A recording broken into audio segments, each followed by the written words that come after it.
Olá, minha gente, bom dia a todos e a todas.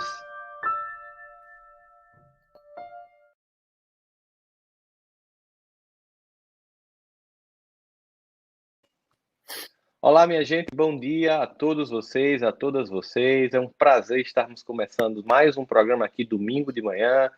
Esse programa que começou durante a pandemia, nos primeiros dias da pandemia, a gente começou a fazer essa transmissão aqui domingo de manhã. Fomos mudando o modelo até perceber que a ideia era fazer um modelo sempre com pessoas conversando, com parceiros do movimento espírita, esclarecendo dúvidas, num bate-papo muito informal, como se a gente estivesse realmente tomando um café de domingo de manhã bem gostoso, como a gente costuma fazer quando se encontra pessoalmente, né, gente? Né, Andrei, né, Dani?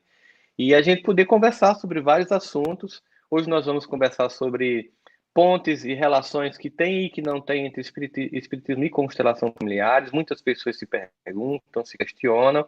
Então eu convidei eles porque são, ao mesmo tempo, grandes espíritas e são pessoas que têm uma profunda formação em constelação familiar, uma formação internacional, inclusive, em constelação, inclusive com o fundador, Bert Hellig. Queria fazer uma pequena preleção, um pouquinho, primeiro agradecendo a quem está nos retransmitindo, a Rádio Espírita de São Borja, lá no Rio Grande do Sul, que retransmite para outras web rádios espíritas. Então, nossa saudação aos nossos amigos gaúchos, a Rádio Amiga Espírita e a Rádio Amiga Espiritual. São duas diferentes, parece nome, mas são espirituais. Há também a Rede Amiga Espírita, a FEP TV Paraíba e a TV7, que está nos transmitindo, e as que retransmitem essas. Então é um prazer muito grande, domingo de manhã, a gente está junto. Talvez você vá abrir essa live aí uma madrugada da vida, no momento que você esteja precisando, e funciona meio que o YouTube quando a gente está assim, como aquelas páginas de Emmanuel, que a gente meio que quer abrir alguma coisa e chega uma mensagem que tem muito a ver com o que a gente está precisando ouvir. Então, se você for ouvir isso assim à noite, em algum momento, ou no domingo, outro, no outro dia da sua vida, que esse conteúdo possa chegar ao seu coração, possa lhe ajudar, possa fazer você se sentir acolhido ou acolhida, porque esse é o grande objetivo dessa doutrina consoladora e de nós que nos sentimos, então, assim, honrosamente tendo aceito esse convite do mestre para estar aqui como trabalhadores da última hora, levando essa consolação, especialmente no momento em que a humanidade se encontra tão angustiada pelos eventos que estão acontecendo com a pandemia e as profundas transformações características de um momento de transição planetária. A psicologia, como ciência, ela é, do ponto de vista de comparação com as outras ciências, uma ciência nova, é uma ciência bebê, porque ela começa realmente a ganhar robustez no final do século XIX com a fundação da psicanálise por Sigmund Freud. Naquela época, havia uma busca por entender o que estava por trás dos muitos transtornos ainda tão incompreensíveis que levavam as pessoas simplesmente ao isolamento, serem trancafiadas e muitas delas morrerem aqueles ambientes psiquiátricos que nem era perto do que a gente tenha recentemente, era muito pior, parecia mais um calabouço medieval. Então, obviamente, pesquisadores, cientistas começaram a buscar interpretar certas questões, inicialmente achando que talvez a resposta estivesse na neurologia e que o cérebro realmente fosse a sede de todos os transtornos. E nessas investigações, Freud começou a perceber, por exemplo, que muito do que depois se tornou um conceito do senso comum hoje em dia, trauma, tinha uma relação com a forma como as pessoas são educadas, criadas e transitam suas emoções do ambiente familiar. Isso foi importante porque mostrou a necessidade de termos cuidado com as crianças, com o que dizemos, o comportamento, o exemplo que damos. Hoje em dia isso é muito comum de ser dito, mas no passado ninguém tinha a menor preocupação com isso. E as pessoas começaram a ter mais zelo com as crianças para evitar os transtornos emocionais. Por outro lado, se criou, é muito natural isso, uma tendência a culpar profundamente a família e a responsabilizar muitas vezes totalmente os pais por questões que muitas vezes é da própria escolha do indivíduo e também sem levar em consideração que esses pais também receberam dos seus pais aquilo que foi possível ser recebido. O discurso do trauma gerou um discurso de afastamento da família, de cobrança, de culpabilidade, especialmente da mãe, enfim, todos os complexos que as pessoas identificaram. Aí a psicologia vai avançando, bebendo na filosofia, bebendo na fenomenologia, sobretudo, e vários pensadores vão construindo essa coxa de retalhos do conhecimento da ciência do comportamento. De repente chega um homem chamado Bert Hellinger, que bebendo na fonte de muitas dessas escolas da psicologia, com uma intelectualidade muito incomum. Qualquer pessoa que... Eu não tive o prazer, como o Dani e o Andrei tiveram, de conviver com o Bert, né? Mas qualquer pessoa que minimamente tem um pouco de conhecimento cultural percebe o volume intelectual que ele teve para poder compor e beber nessas fontes. Claro, geralmente, com a formação inicial dele de clérigos, são pessoas muito estudiosas, né? Então isso contou muito. Dominar uma língua que é berço da filosofia, como o alemão e alemão. Então, assim, isso não tira o mérito do fato de que ele tinha uma profunda busca. Ele foi encontrando, nas muitas contribuições das várias escolas, um conjunto de informações que ele fez. Eu vou dar uma comparação para ficar bem, digamos assim, didática para vocês. Tô pronto, pega aqui. Quando Steve Jobs fez o primeiro iPhone, ele não criou a tela touchscreen, ele não criou os processadores que cabiam aqui dentro, mas ele percebeu todas essas tecnologias espalhadas e teve a genialidade de aglutiná-las no primeiro smartphone da história.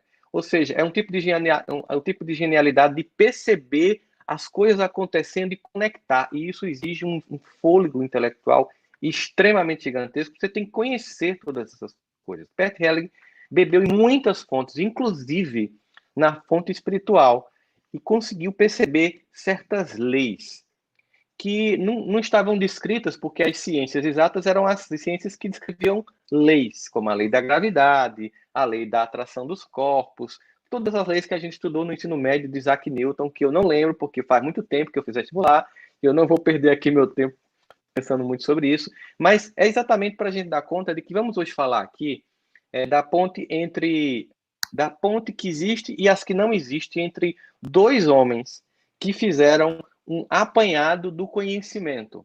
Allan Kardec, que também com sua genialidade começou recebendo da espiritualidade, mas também com sua genialidade de perguntar e de construir um arcabouço dentro de uma época de positivismo científico, nos legando a primeira manifestação espiritual completamente racional, sem que isso signifique frieza ou afastamento emocional, mas evitar a mistificação e a mitificação que prejudicou no campo da fé as religiões ao longo da história. E Bert Helling também faz isso no campo da psicologia e constroem, cada um a seu tempo, o que a gente poderia chamar de um combo. Combo é quando você compra internet, telefone fixo com telefone celular ao mesmo tempo. Ou seja, você tem ali um conjunto de possibilidades aglutinadas. E para fazer isso tem que ter muito desejo, muita competência intelectual e, ao mesmo tempo, uma inspiração profunda, obviamente, para que tudo isso aconteça. Então, estamos aqui hoje com esses dois queridos amigos, porque de fato são amigos pessoais, né? Eu tenho um profundo carinho no coração por ambos, Daniela Migliari, que é como uma irmã para mim, Andrei Moreira também, que inclusive eu quero aproveitar para fazer a propaganda. Eu estou com o livro da Dani aqui, ó, que já tá em para Kindle também na Amazon esse livro, Dani. Tá. É a segunda edição, fazendo uma nova edição dele, né, já. Já Aqui. tem uma edição, tem uma edição em Portugal, tem e-book e audiobook. Pois é, tá vendo aí, ó?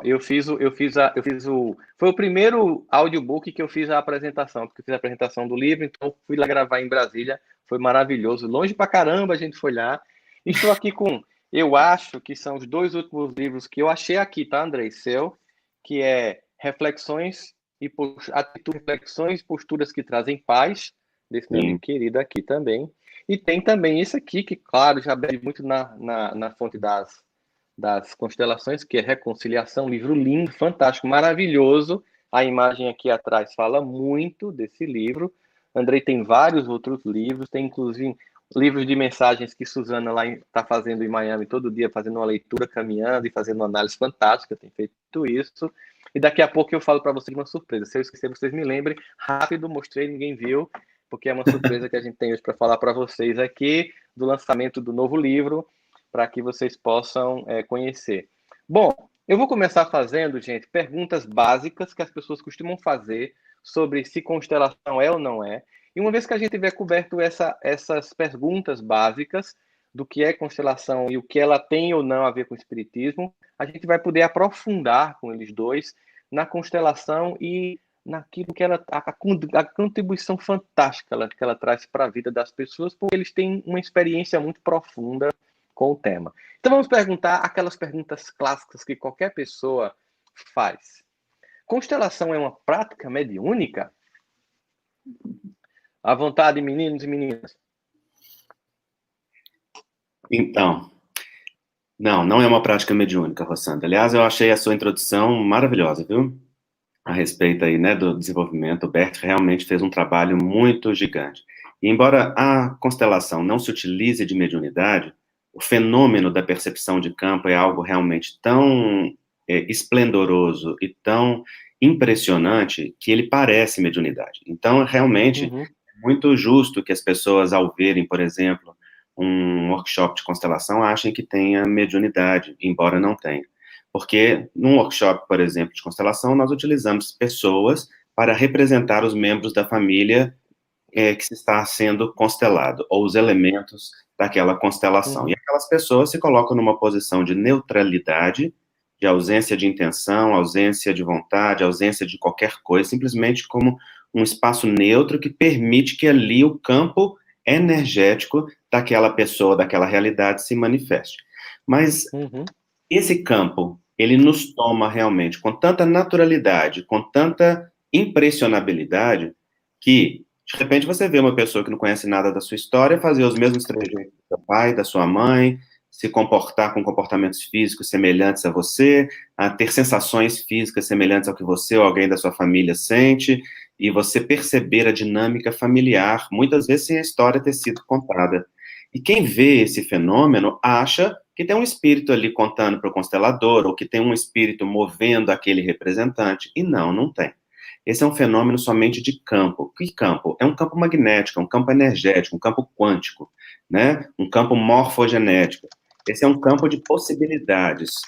E isso é uma das riquezas da constelação, é perceber que existe um campo energético que radica em cada um de nós. Essa é a primeira coisa, que talvez faça uma ponte aí já com o espiritismo. O espiritismo também fala dessa mesma realidade. Qual que é a segunda questão? É que qualquer pessoa pode perceber esse campo. Bastando, e aí também tem uma coisa muito linda percebida por Bert Hellinger, bastando que a pessoa entre na única postura capaz de permitir que ela perceba verdadeiramente o campo do outro sem contaminá-lo, com as suas próprias impressões ou personalidade. É que se coloque numa postura interna de absoluta neutralidade, ou, em outras palavras, de absoluto respeito. De não querer fazer nada por aquela pessoa, de não querer tomar o lugar daquela pessoa, de não querer resolver por aquela pessoa, simplesmente ser um canal por onde se expressa ali aquela percepção. Então, o que um representante faz em um workshop de constelação é colocar-se a serviço, é permitir que aquele campo se manifeste através daquela pessoa, se mostre, e o que o constelador faz é perceber através dos representantes e também da sua própria percepção do campo direta, aquela dinâmica dos vínculos sistêmicos, ou seja, os vínculos de amor ocultos que vinculam uma pessoa a outra dentro de uma família. Depois a gente fala desses vínculos para as pessoas entenderem. Mas o que o constelador faz ali é perceber esses vínculos, trazê-los à claridade, permitir que a pessoa tenha uma percepção libertadora e perceba ali para ela algo que transforma um jeito de entender, de sentir, de perceber, etc. E o constelador precisa de mediunidade para fazer isso? Não. É uma mistura de técnica com treino, com experiência. Então, perceber o campo em uma constelação é algo que cada constelador desenvolve com o tempo. Por isso que um constelador não se forma da noite para o dia, se forma em muitos anos de experiência, de treinamento, de percepção, de trabalho interno consigo mesmo e com os outros. Porque tem que ter uma percepção para você poder perceber ali o que está acontecendo. Mas realmente isso é tão impressionante, é tão bonito e é tão grandioso o Bert ter percebido isso, que deixar os representantes num campo se moverem com naturalidade, mostrava mais da família do que mandar as pessoas fazerem papéis fixos. Isso é tão maravilhoso que realmente as pessoas que veem e não entendem a teoria, não entendem o contexto teórico, podem, por vezes, pensar que se trata de um fenômeno mediúnico. Mas eu, por exemplo, sou médium, tenho minhas percepções mediúnicas durante a reunião mediúnica que trabalho na Associação Médica Espírita de Minas Gerais, e a sensação corporal, energética, psíquica que eu tenho no fenômeno mediúnico e durante o trabalho com as constelações é absolutamente diferente. Eu nunca tive uma percepção de um espírito chegar perto de mim e falar assim, Andrei, é isso. Isso pode até acontecer na constelação, no consultório, na rua, dentro de casa, porque os espíritos assistem qualquer pessoa em qualquer lugar. Mas eles fazem isso com tamanha discrição que nenhum de nós nem percebe, né? Nem se dá conta de que tem o amparo espiritual deles acontecendo. Mas fenômeno mediúnico direto, na minha experiência, eu nunca percebi. Concordo, né, com você também, Andrei, também como médium e como constelador, eu tenho tido essa mesma impressão nítida, porque a gente não está acessando aquela história familiar, porque, assim, o que é acessado dentro das constelações familiares é um campo de informações, que o Bert Hellinger gostava de chamar de campo sábio, né, e que depois, com o tempo, surgiu esse pesquisador, Rupert Sheldrake, que acabou se tornando uma referência para o Bert e para a Sophie Hellinger, em que ele descobriu, ele fez uma série de pesquisas científicas sobre esse campo morfogenético, que tanto o Bert quanto a Sophie Hellinger chamavam, né, de campo sábio, que é um campo de informações que estão ligadas ao inconsciente coletivo que começa nesse clã familiar, né? Então, é um inconsciente desse campo sistêmico familiar que, quando uma pessoa vai fazer uma constelação, é como se ela desse uma senha, fazendo uma analogia, uma senha do Wi-Fi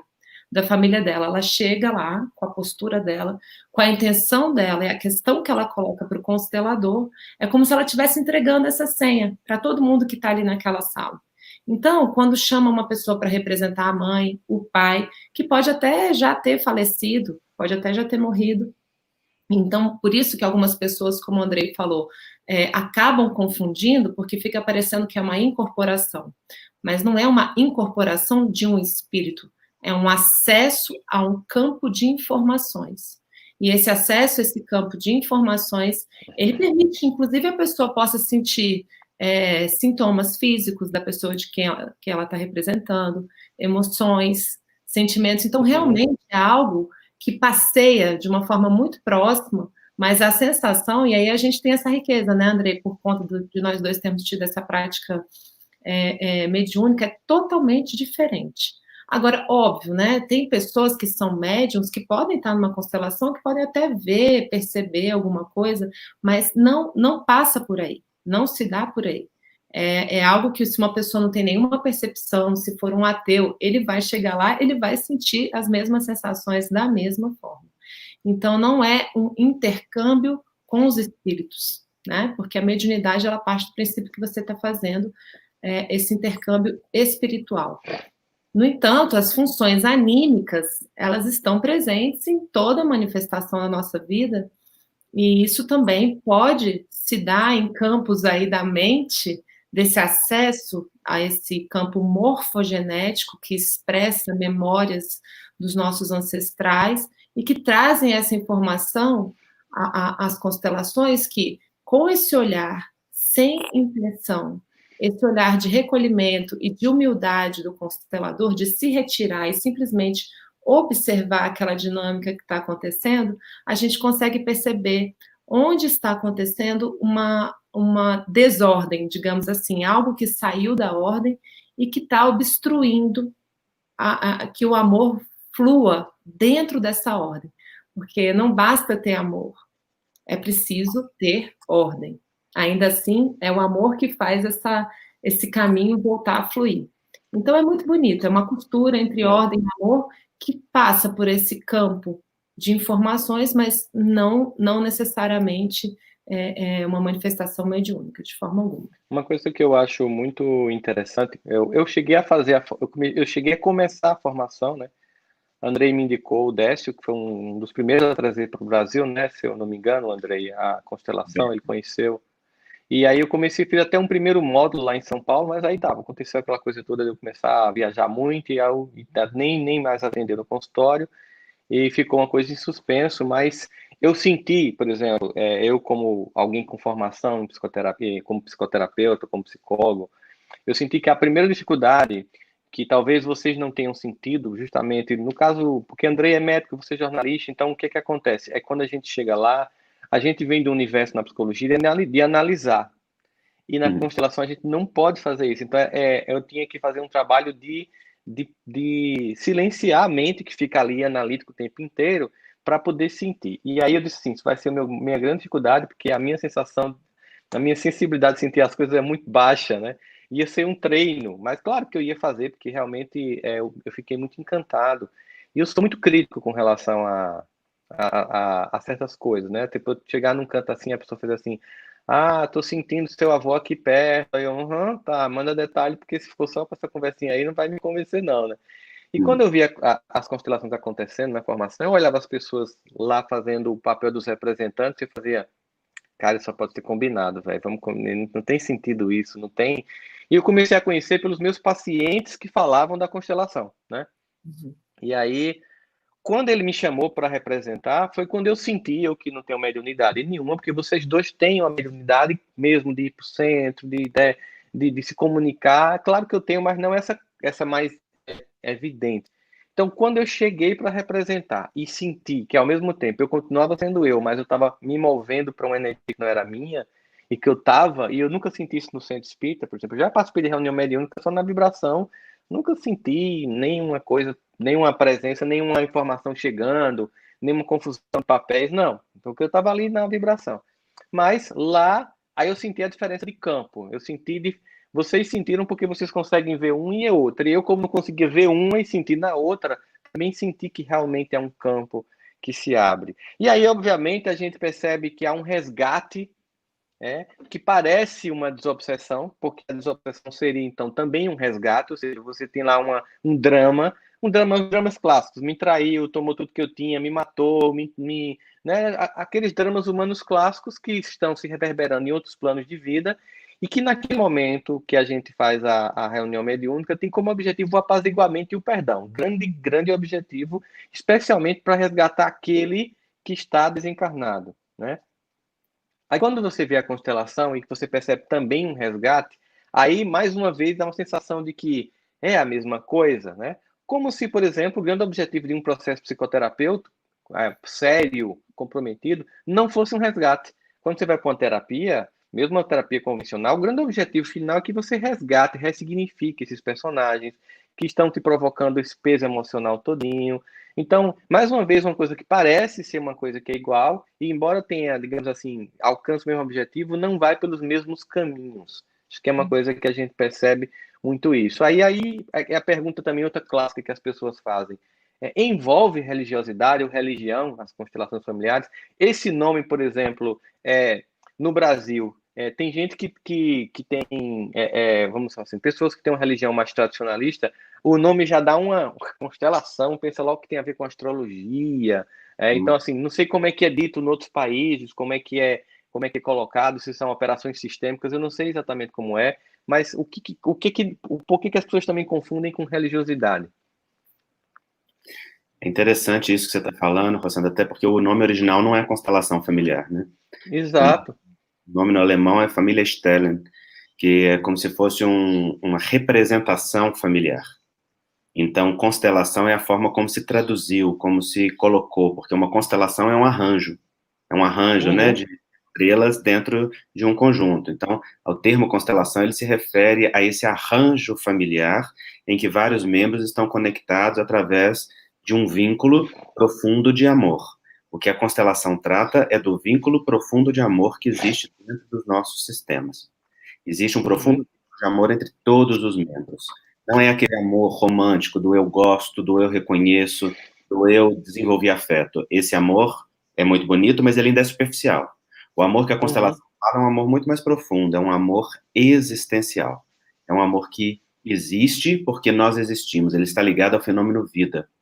Então, todos os filhos se ligam amorosamente aos pais, amorosamente aos avós, amorosamente aos antepassados, só porque aqueles que vieram antes fizeram o que foi necessário, é que a vida passou adiante. E cada um que chega na ponta daquele sistema e recebe a vida do sistema, sabe que recebe aquela vida graças a inúmeras vidas que vieram antes.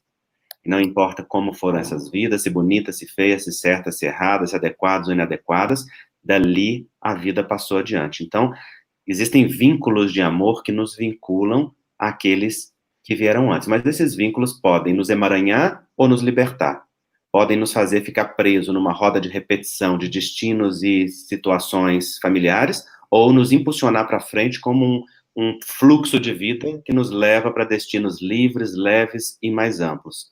Então, a constelação, ela estuda esse universo do amor familiar, dos vínculos, ajudando a gente a perceber o amor que emaranha e o amor que flui, como transformar o amor emaranhado em amor que flui, que mudança de percepção, de postura, de inclusão que precisa naquele sistema para que isso aconteça. E todo esse fenômeno, ele é profundamente espiritual. Espiritual no sentido de que ele toca o coração e trabalha com os vínculos que a constelação diz que estão na alma, não é? Mas não significa dos vínculos espirituais reencarnacionistas, nem dos vínculos espirituais como o espiritismo ele nos apresenta.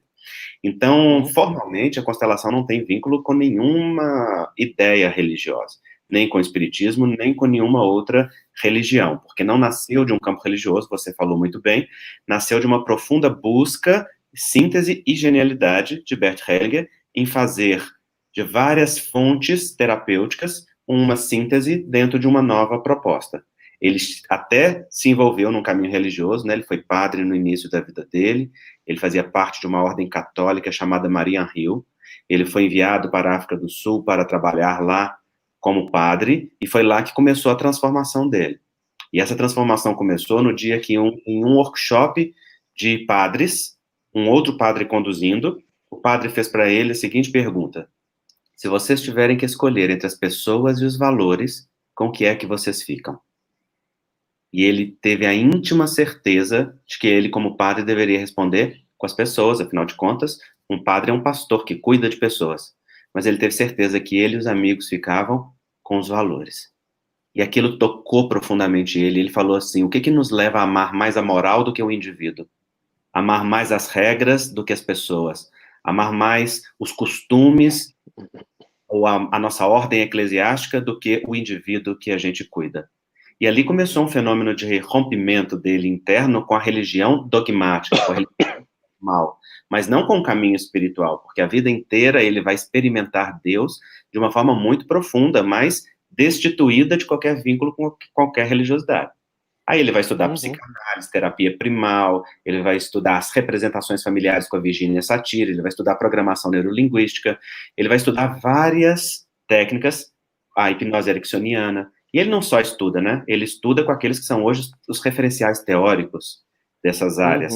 Então, a partir disso, ele vai fazer uma síntese própria, um método de trabalho que percebe o campo, que amplia as representações familiares da Virginia, tirando das figuras fixas para as figuras móveis que sentem o campo, e dali surge, então, a moderna técnica de constelação. Não tem, portanto, nenhum vínculo formal com nenhuma religião. É um campo de trabalho profissional, é um campo de trabalho terapêutico. Por isso, naturalmente, as pessoas precisam de formação profissional para isso, por isso, naturalmente, é um campo de trabalho profissional, é cobrado, é pago e tudo mais. Mas é um campo que remete a pessoa para um mergulho profundamente espiritual nela, no sentido de olhar para os vínculos que estão na alma. Mas é um tipo de vínculo espiritual diferente daquele que o espiritismo nos propõe. Então, assim, em síntese, eu diria que o espiritismo, ele nos dá a compreender a natureza imortal do espírito que somos.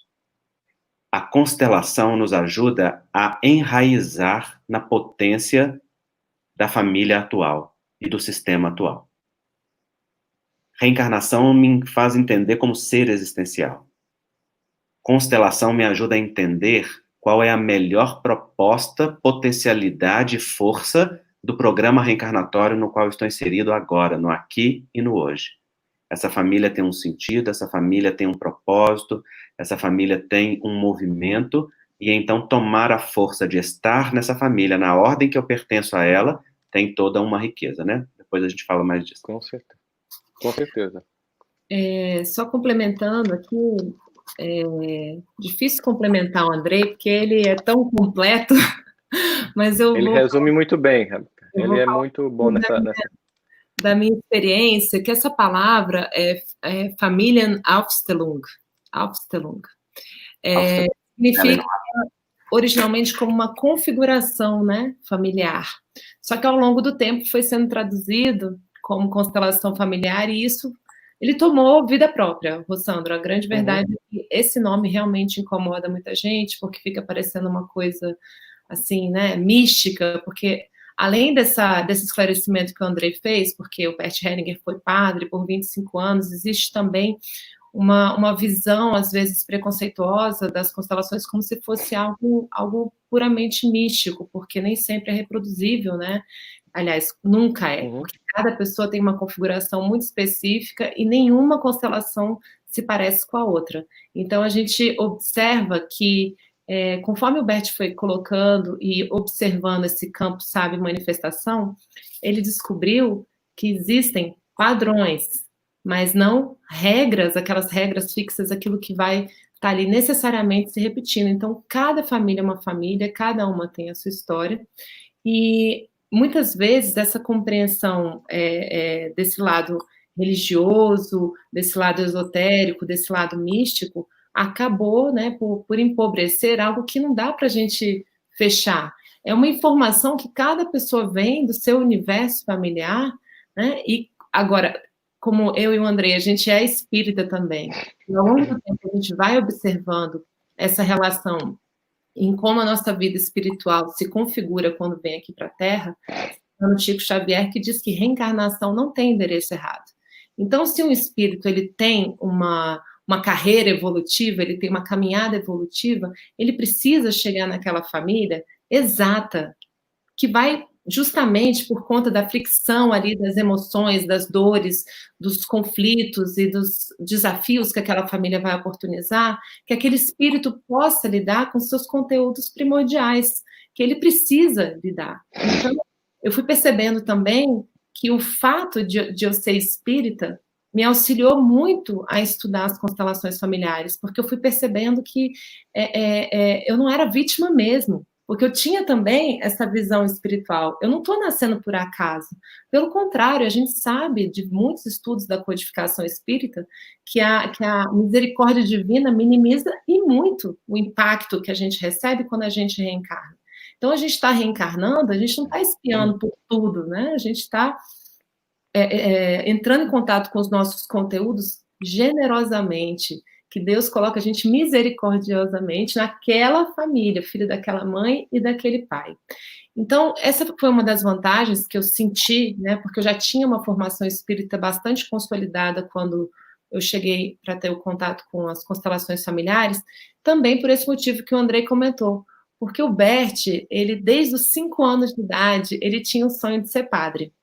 Assim, um sonho, ele sempre, a família dele era uma família que gostava de estudar Jesus no lar, pelos caminhos deles lá, eles tinham vizinhos também de diversas outras religiões, então é um espírito que tem aquele, como Allan Kardec, né, aquela abertura para o diferente. Isso é uma coisa que a gente vê em comum entre os dois, e ele sempre quis estudar mais, ele sempre quis pesquisar mais, mas ele sempre teve uma vinculação profunda espiritual com Jesus. Desde os 5 anos de idade, ele tinha, imagina uma criança de 5 anos ter convicção. Então, ele passou por realidades da Segunda Guerra Mundial, e logo que ele passou 2 anos preso também num campo de concentração, assim que a guerra terminou na Bélgica, e assim que ele saiu, ele foi se colocar na igreja, realizar o sonho dele. Então, ele passou 25 anos vivendo o sacerdócio com profunda dedicação e se tornou um teólogo exímio. Ele estudou os evangelhos com muita profundidade. E aí, obviamente, dentro dessa história que o Andrei contou, que ele foi viver na África, conviveu com os Zulus, foi o primeiro momento que ele teve um impacto incrível com a beleza, a poesia que os Zulus trouxeram para ele de não usarem, por exemplo, ironia, eles terem um profundo respeito pelos seus antepassados. Então, ele ficava maravilhado de ver como que os Zulus olhavam para as suas próprias famílias, e nesse convívio com esses padres, com esses pastores de outras religiões que faziam encontros fenomenológicos e vivências em grupo, ele foi juntando o evangelho com a fenomenologia, com esse respeito aos antepassados, e isso se tornou um encontro muito feliz. Só que ele nunca se despediu dessa conexão com Jesus. Até o fim, o que ele precisou fazer?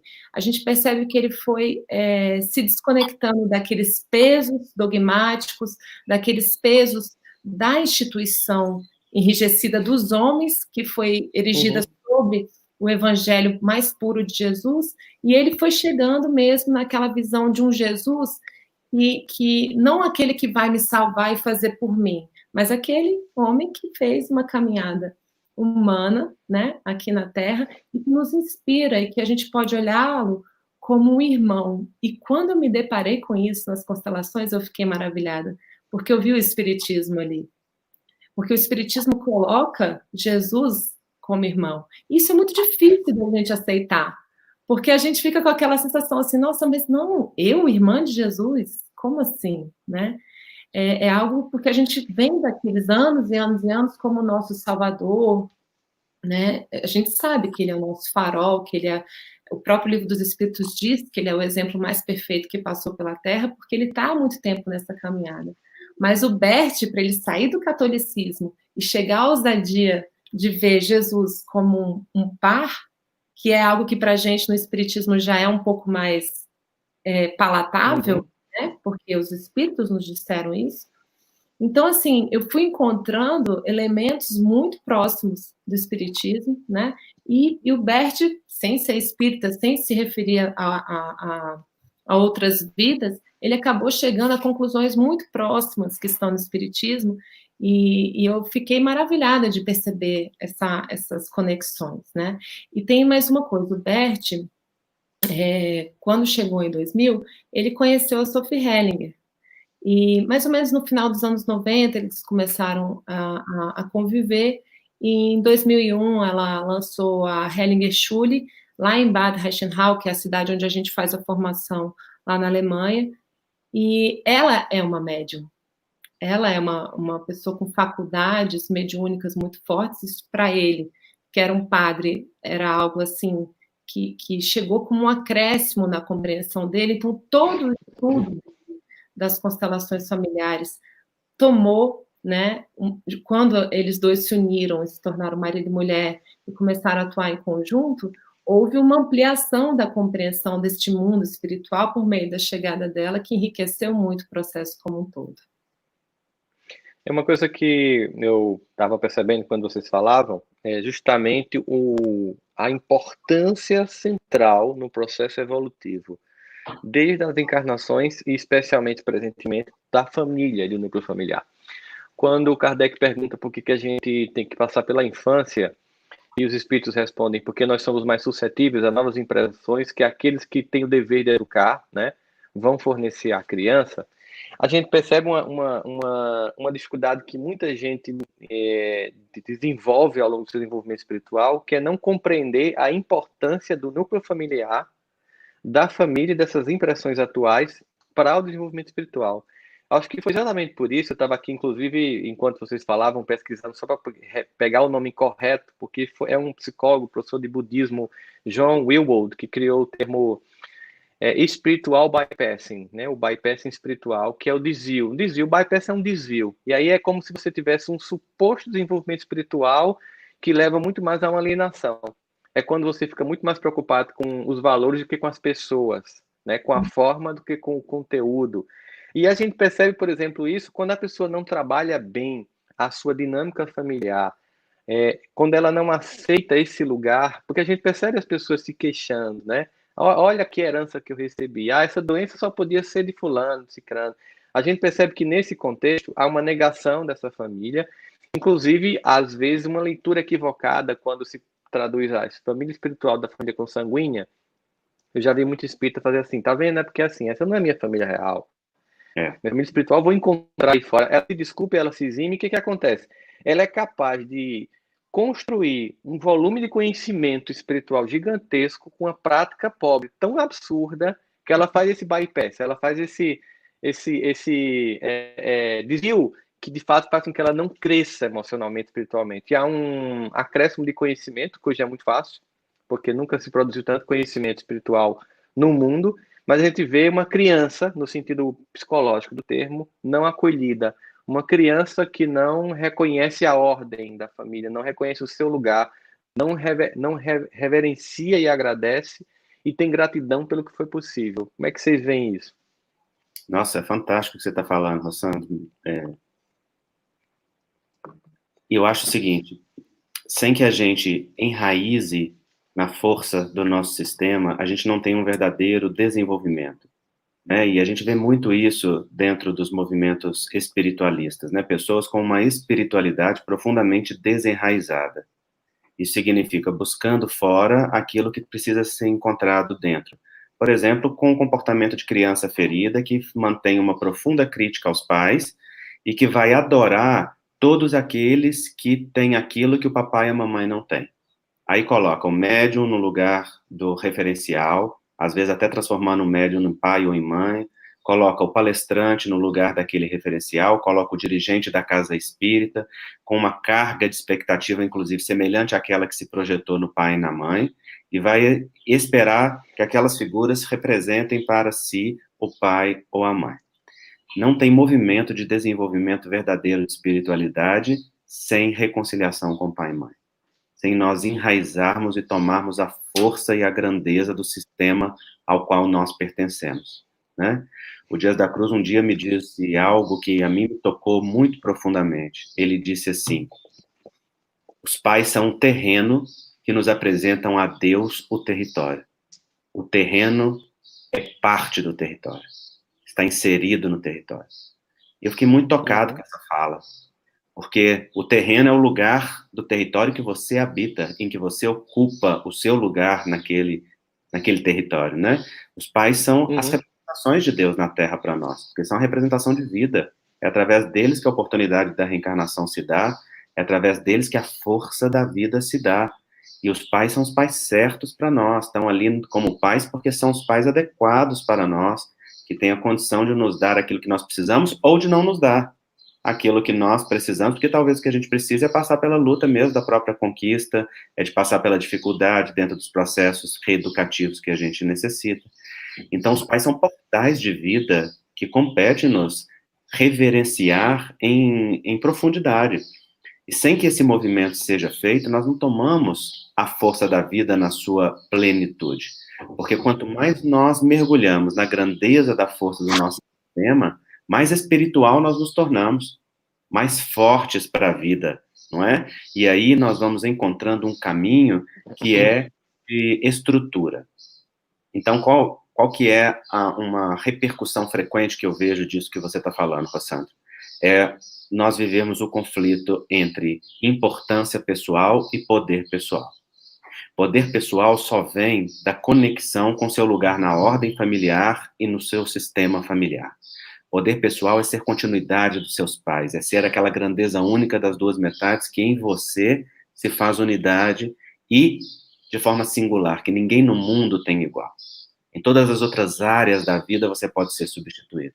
Pode ser substituído no trabalho, no serviço, no seu relacionamento, no seu trabalho espiritual, apesar de muita gente achar que não, no voluntariado, em qualquer área você pode ser substituído. Não é? Seu poder pessoal é essa continuidade paz no mundo, é servir com a energia e com a força particular que você tem. Importância é o valor que o outro nos dá. Poder pessoal é o valor que nós encontramos na conexão com o nosso sistema. Se nós deixamos que o valor que o outro nos dá passe a ser mais significativos que esse valor pessoal, nós desenraizamos. Isso acontece, por exemplo, quando a gente assume cargos de liderança e acha que é importante porque agora é o médium, ou é o dirigente, ou é o palestrante, ou é o líder, ou é o presidente, ou é o fulano ou a ciclana, os falsos lugares de importância, e deixa que esses títulos, na verdade, nos alienem. Então, isso não é experiência de poder pessoal, isso é experiência de importância pessoal, e via de regra, quanto mais importância, menos poder pessoal.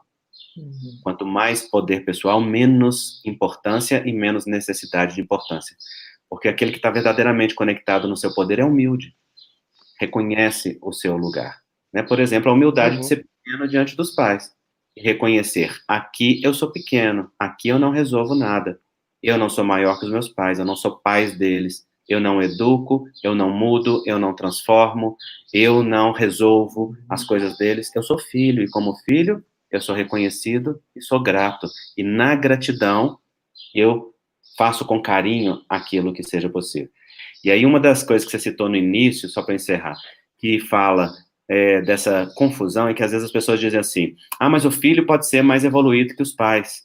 O filho pode ser um espírito missionário que reencarnou para ajudar os pais. Isso é verdade, pode mesmo. E muito frequentemente acontece. E se for assim, quanto mais elevado, mais esse espírito se colocará naturalmente na ordem sem afrontá-la. E o Com filho se certeza. mostra mais elevado, quanto mais naturalmente respeita a ordem familiar e não a inverte.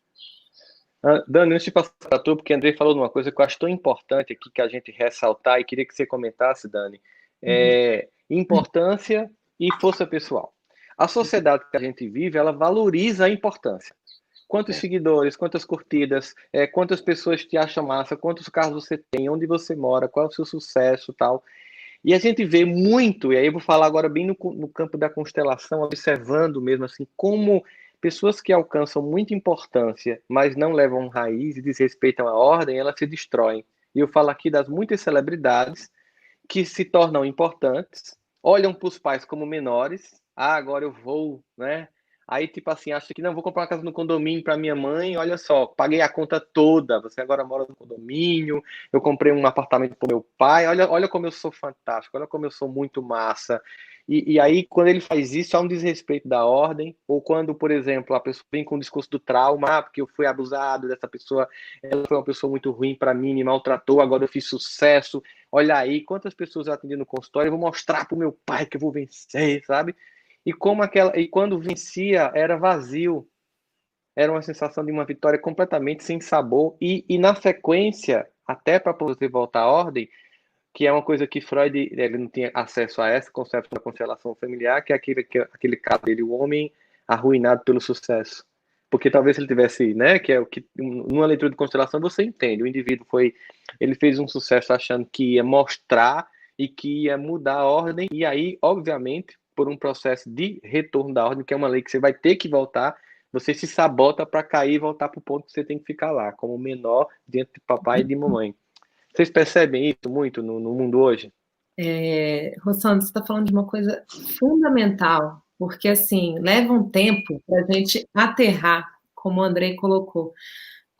Quando ele fala enraizar, eu acho isso muito lindo, e eu gosto também muito de usar esse conceito de humildade, que vem de humus, terra, e ilde, pés. Os pés na terra. Eu realmente aterrar e eu perceber que a experiência na matéria, ela é absolutamente espiritual. Porque a matéria, ela é energia condensada que está se formando e se materializando para que a gente possa se experimentar, para que a gente possa viver as nossas experiências. Então, assim, dentro daquelas dicotomias que a gente está sempre separando, que a gente está sempre, né, empobrecendo aquela nossa visão mais ampla das coisas, é essa separação entre matéria e espírito. Porque a gente sabe, né, que é uma expressão de um mesmo amor criador que está ali oportunizando que a gente possa se experimentar. Então, assim, quando eu vou amadurecendo e eu vou percebendo ao longo da vida que vem muito pelo caminho dentro do espiritismo, através da resignação e da aceitação, que, aliás, é o capítulo do Evangelho segundo o Espiritismo, que eu cheguei no Espiritismo foi por esse item, que é justamente aquele momento em que a gente percebe, poxa vida, era exatamente o que eu precisava. E tem pessoas com destinos duríssimos, que o Bert Hellinger olhava como destinos mais especiais, destinos assim difíceis, não especiais no sentido de ser melhor do que o outro, mas destinos que, quanto mais difícil ele se coloca, mais a pessoa consegue acessar uma grande força, se ela conseguir olhar através. E para quem é espírita, esse olhar que é através, ele é muito mais fluido, muito mais tranquilo, não que uma outra pessoa que não seja espírita não vá ter, mas nós temos esse estudo, esse treino, esses elementos que a doutrina traz para a gente, que é perceber que aquela vivência aqui na Terra, né, é a oportunidade exata que a misericórdia divina está nos trazendo para que a gente possa, com essa mãe e com esse pai, muitas vezes estavam tão emaranhados nas suas histórias passadas que não puderam estar presentes, que tiveram que dar o filho em adoção, né? Eu sempre lembro de uma história de uma amiga minha, Marilise, que ela faz constelações familiares em presídios femininos, e ela conta que ela estava um dia conversando com as detentas, e aí ela falou assim, mas uma mãe que quando tem o seu bebê, entrega esse filho em adoção, ela ama esse filho? Aí ela disse que uma das detentas se colocou na cadeira assim para trás e fez a barriga. Ama, né? Então, assim, ela amou até onde ela pôde. Ela foi até onde ela conseguiu chegar. Ela manteve aquela vida e entregou em adoção. Você vê, essa detenta falou, ama, fez um símbolo assim da barriguinha e disse tudo, o essencial, a vida, né? E eu gosto muito de uma fala do André, que eu passei a usar quando eu aprendi isso com ele, que é o olhar cheio. O que é o olhar cheio? É o olhar para o copo cheio. Eu consigo olhar que essa mãe me manteve e que foi até onde ela conseguiu, onde ela pôde, né? Quem sou eu para saber de onde que vem, né? Por que isso aconteceu da forma como foi? Agora, já que foi assim, isso é muito bonito também na visão do Bert, que ele falava assim, olha, não sei de onde veio, se tem explicação, se não tem, que é uma coisa que o espiritismo é, às vezes, nesse campo. O que ele dizia é, independente de qualquer coisa, se eu conseguir olhar através, se eu conseguir focar nesse cheio, eu vou ver que uma grande força, um grande talento vem disso, e eu vou agradecer com a maior profundidade, né, até onde minha mãe e meu pai puderam chegar, que é dizer sim para a minha existência. Isso é o essencial, que ele sempre, sempre, sempre trazia nas constelações. Foquem, olhem com toda a energia, com toda a força no essencial. Conduza o cliente, conduza a pessoa a acessar o muito, o cheio que chegou até ela, graças a essa mãe e esse pai terem dito sim um ao outro. Um sim humano, imperfeito, incompleto, o amor possível de um pelo outro e que oportunizaram que eu tivesse essa chance de estar aqui encarnada, vivendo, aprendendo, e aí acontece essa mágica, quanto mais a gente entra no conhece-te a ti mesmo, mais a gente vai vendo, caramba, era a mãe e o pai exatos que eu precisava. Eu queria, antes de fazer um comentário, falar para vocês que assim, a gente fez uma reestruturação completa, então está lançando o livro, porque ele é quase todo um livro novo, assim, em termos de construção. Apenas eu quis manter parte do conteúdo e do título, porque eu achei muito importante. E a Editora Planeta está relançando, vai fazer um lançamento aqui, ó, O Tempo do Autoencontro. Tá vendo aqui, ó? Esse livro tem um capítulo inteiro sobre o deserto da pandemia, porque foi feito exatamente nos primeiros momentos, primeiras noites de madrugada que eu fiquei acordado aqui, vendo tudo parado. Tem uma apresentação fantástica do meu querido Washington Oliveto, que eu pedi a ele lá de Londres, ele está morando lá, ele fez uma apresentação do livro, muito legal. Tem comentário do nosso amigo Alok aqui no livro, da Petra Chaves, jornalista. Então, o livro já está à venda na Amazon para quem quiser, e toda a renda do livro, todos os meus direitos autorais do livro vão para Fraternidade Sem Fronteiras, porque nós precisamos ajudar muito ainda, especialmente agora, as pessoas. Então, em primeira mão aqui, que eu estou falando desse lançamento, né? A gente fez um trabalho imenso, assim, ficou como fortalecer-se em tempos difíceis e vencer os desertos da vida. Esse é o tema do livro aqui, para que vocês possam acessar, ó, para que as pessoas possam ver aqui. Tá na Amazon, essa é a capa. Vocês já podem comprar o livro, tá? Tem aqui a apresentação do Washington Oliveto aqui, ó, bem legal. Aqui. E tem os comentários aqui, ó, do Alok, da Petra Chaves. Então, assim, foi um trabalho feito com muito carinho. E para vocês, então, essa aqui é a surpresa de hoje. Queria aproveitar, Dani e Andrei, falar dessa ideia exatamente do cheio que Andrei colocou, que Dani utiliza, e quando a gente pega lá no capítulo com Pai, Pai, Mãe do Evangelho segundo o Espiritismo, a gente percebe como eles vão ampliando essa concepção de honrar e chegam naquele momento do drama, né? E mesmo que o pai e a mãe não tinham cumprido, aspas, o que a gente achava que ele deveria cumprir, que ela deveria cumprir, ainda assim, né, nos cabe honrar, porque se nós devemos amar o próximo inimigo, esse dever para com os pais é muito maior. É uma questão de ordem aparentemente lógica, mas que muita gente não tinha percebido, porque mesmo lendo isso, mesmo compreendendo intelectualmente isso, exatamente por não ter essa noção aí tão fantástica, Andrei, que eu achei de terreno e território. Aliás, para poder ir para o território, tem que aprender a andar no terreno. Ninguém que não sabe andar no terreno consegue andar no território, simples assim. Mas apesar dessa concepção intelectual que a gente tem, as pessoas ainda insistem, né, em olhar para a falta. E elas nunca percebem que quando elas olham para a falta do outro, elas também ampliam a sua própria falta, veem o seu profundo buraco. Tem uma música de Djavan que eu gostava muito de falar para os pacientes, ainda antes de conhecer constelação familiar, né? Sabe lá o que é não ter e ter que ter para dar. Sabe lá. O que quando chega essa criança lá no consultório, porque meu pai, porque minha mãe, e você olha assim, você em algum momento parou para pensar que o que ele te deu, o que ela te deu, foi mais do que ela teve, então ela ainda assim, ela digamos assim, ela foi para o excesso quando você chegou, diante da falta que ela tinha, então ela de algum modo, mas foi pouco, mas esse pouco foi o excesso do que ela não tinha. Então, quando as pessoas olham isso, elas também têm uma dificuldade de perder o bode expiatório. Porque quando eu olho para o papai e para a mamãe como pessoas que são de fato importantes e que eu tenho que olhar muito mais com reverência no lugar de profunda gratidão, eu perco o bode expiatório, aquele ou aquela que eu sempre acusei por tudo, aspas, está dando errado, por minha ineficiência, por minhas escolhas. Aí você tem um adulto continuando fazendo por um ciclo total de autossabotagem para poder voltar para a ordem, sem entender isso, continuando acusando. E quando você vai dizer para ele que não funciona, é como se a pessoa fizesse assim, e agora? O que eu vou fazer? Eu vou culpar quem? Né? E aí a gente pega assim, quando a gente pensa na ideia que Joana de Ângeles traz na obra dela, o ser consciente nem se culpa, nem se acusa, apenas se transforma, ou seja, é um olhar. Se eu vou ter que olhar para o meu terreno com compaixão, com gratidão, para esses que fazem parte do meu terreno, é lembrar, você também faz parte desse terreno, e o olhar de compaixão e de gratidão tem que ser para com você mesmo.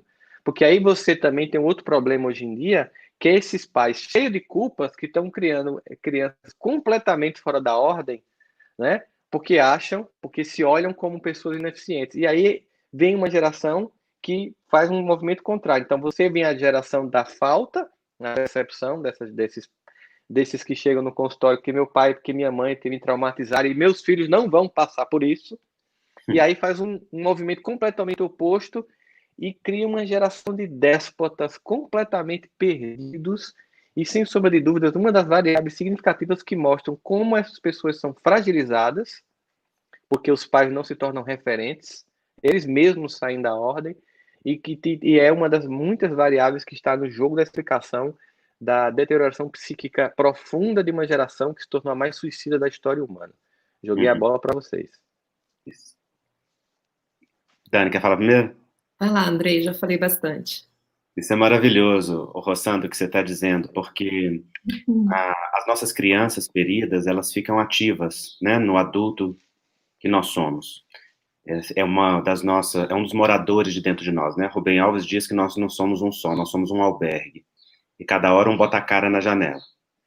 E esse albergue tem um síndico, né, que controla tudo. E muitas vezes quem fica ali na janela contando para os outros moradores o que está passando lá de fora, como que é a vida interagindo, é a criança interior ferida. E falando da perspectiva infantil. Então, muita gente vive vítima daquilo que viveu com os pais. E muita gente, inclusive, diz assim, eu preciso aprender a perdoar meus pais. E eu sempre digo, não precisa aprender a perdoar seus pais, não. Perdoar os pais é pura arrogância. Perdoar os pais significa, eu acho que eu estou no crédito com eles. Ora, quando eles deram a vida, eles deram algo tão grandioso, tão infinito, tão gigante, que não tem nada que faltou e excedeu que venha depois que se compare. Então a gente queixa do que não teve, acusa o que não teve, sem agradecer o que foi dado. Como é que chama isso? Ingratidão. E das grossas.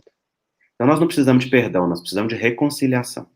Reconciliação, às vezes, precisa passar pelo perdão, quando eu preciso primeiro curar as minhas dores e as minhas feridas para poder conseguir acessar o caminho da gratidão. Mas quem faz a cura dessas feridas sou eu mesmo. Então não se trata de perdoar os meus pais, se trata de acolher a minha criança interior. Se trata de dar à minha criança aquilo que ela não teve, de ofertar para a minha criança aquilo que não foi possível. Porque lá atrás, a nossa criança foi ferida e afetada, e isso marca, sem sombra de dúvida. E a criança é só uma criança, ela quer receber, ela precisa de verdade, não tem como não ser marcada. Mas a vida adulta, ela se caracteriza exatamente pela autonomia afetiva, psíquica e a capacidade de redecidir, ressignificar rumos e propósitos. Então, se eu verdadeiramente adulteço, eu me movo para um caminho de autonomia que diz para aquela criança, agora eu te dou. Mas se a criança permanece no comando, a gente continua dizendo para aquela criança ali, ó, faltou lá atrás e vai continuar faltando agora. Papai não deu e agora eu também não dou. É muito comum as pessoas falarem assim no consultório, né? Nas atividades de constelação familiar. Dizerem assim,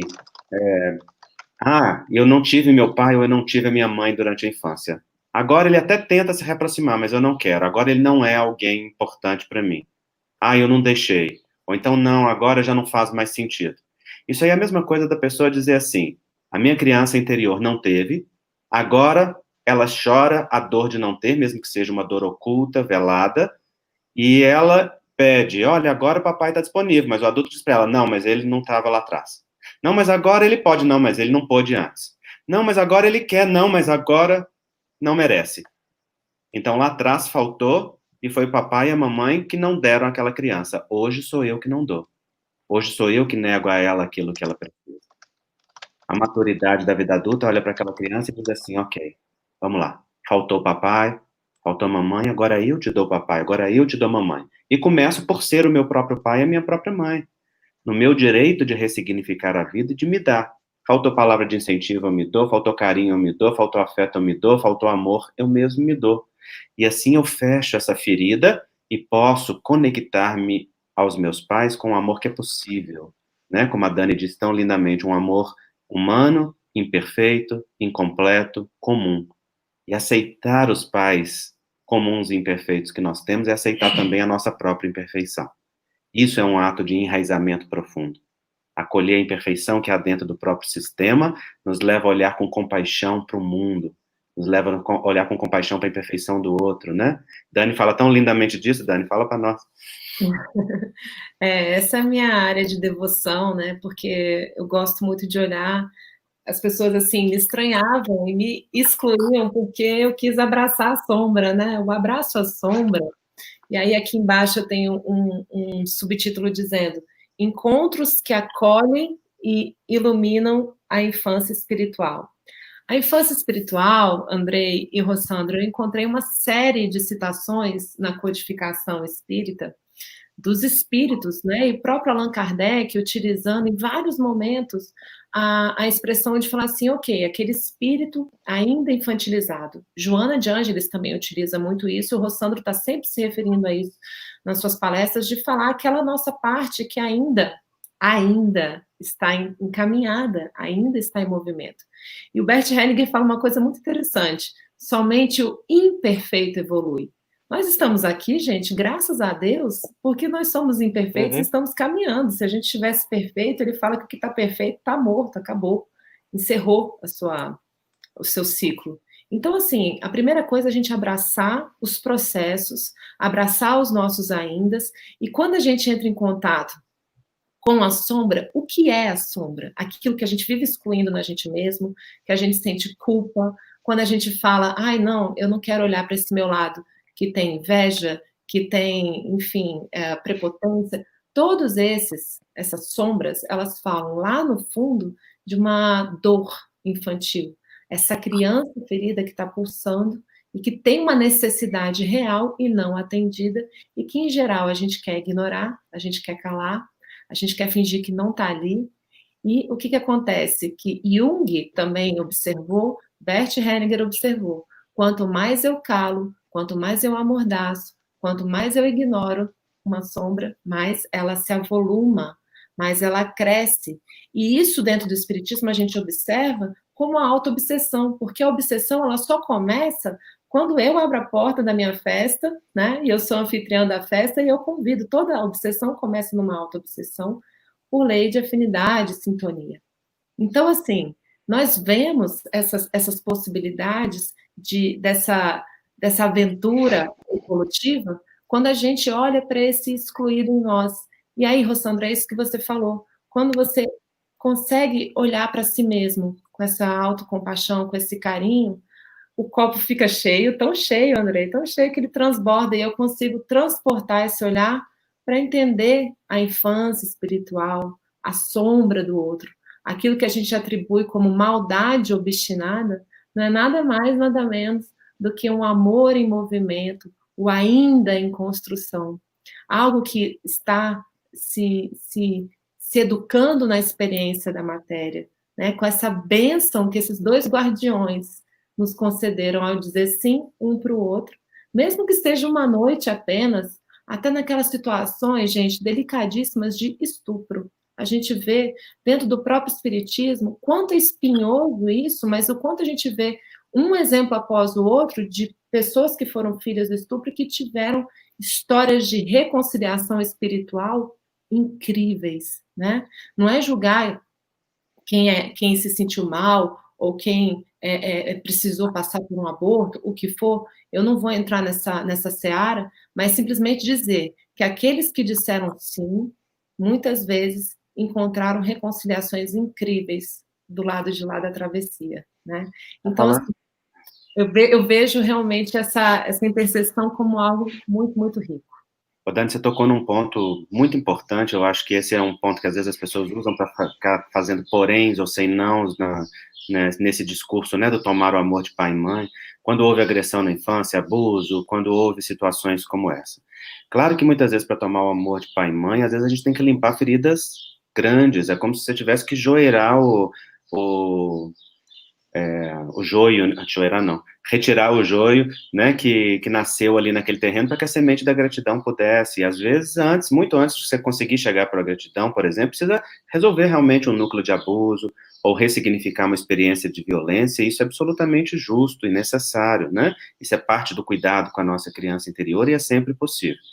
Mas as pessoas às vezes utilizam então esse argumento, falam assim, a criança vítima de estupro, né, como é que ela vai tomar o amor do pai ou da mãe? E eu sempre digo, olha, a experiência de estupro é da mãe. A criança pertence à grandeza de que ali a vida se impôs e passou adiante. Não importa qual caminho que ela escolheu para vir. Ao filho pertence, eu tomo a grandeza de existir. E graças a esse ato, eu posso existir.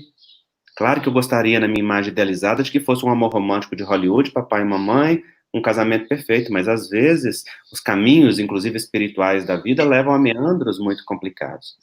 Então, pertence ao filho respeitar a experiência como dos pais. E, portanto, inclusive, respeitar inclusive a mãe. Porque que grandeza de uma mulher, por exemplo, que vive uma experiência dessa de abuso e depois diz sim para um filho que é desenvolvido a partir dessa experiência, que acolhe, né? Esse espírito, esse filho, é amado numa profundidade enorme. Então, ele não é filho do estupro, ele é filho do amor da mãe que disse sim. Ele não é filho da violência, ele é filho de um acolhimento espiritual muito profundo e muito generoso, e o papai teve a parte que lhe competiu do jeito que a sua própria história espiritual ali pede, né? E isso talvez seja importante do ponto de vista espírita. A gente sabe que nós somos autores da nossa própria história, que nós construímos o nosso próprio destino, que nós somos autores e roteiristas da nossa trajetória, mas quando nós estamos no palco da vida, na reencarnação, e olhamos para os personagens, a gente começa a apontar dedos acusadores, como se os personagens fossem responsáveis pelo script.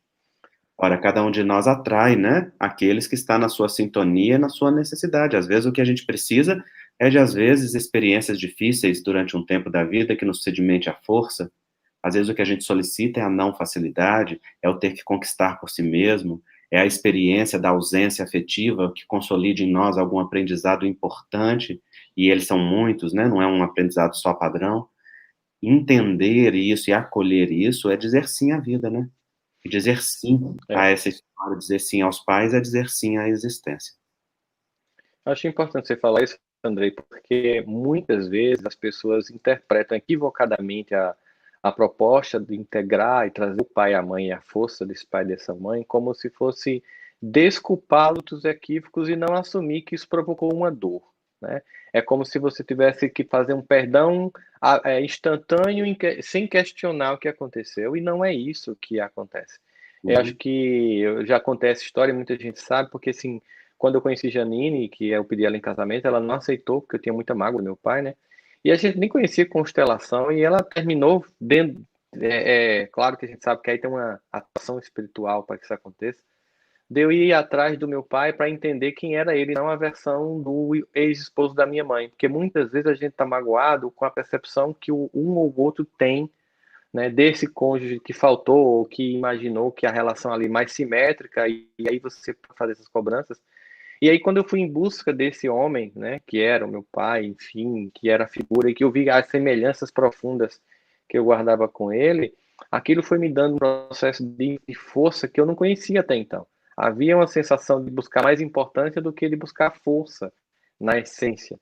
E é um processo que ele não começa a instalar dali e está pronto, não. Acho que a gente passa muito tempo da vida, cada dia mais, a sensação que a gente tem quando a gente finalmente traz, a gente olha para essa família, a gente olha para essa raiz, vê o quanto ela é essencial, inclusive o momento que esse isolamento social está provocando para muita gente entender que de fato nós estamos voltando para o terreno, porque nos perdemos no território, exatamente por não entender a importância do terreno, perdemos a bússola de andar no território, esse território tinha nos sequestrado numa exterioridade completamente tóxica e patológica, e a natureza, Deus resolve dizer assim, voltem para o terreno, voltem para encontrar a tua essência, porque senão vocês vão se destruir como coletividade. E eu amo, como pai, um pai absoluto, eu não vou permitir que isso aconteça, então voltem para o lugar que é essencial, lugar que muitas vezes vocês recusam.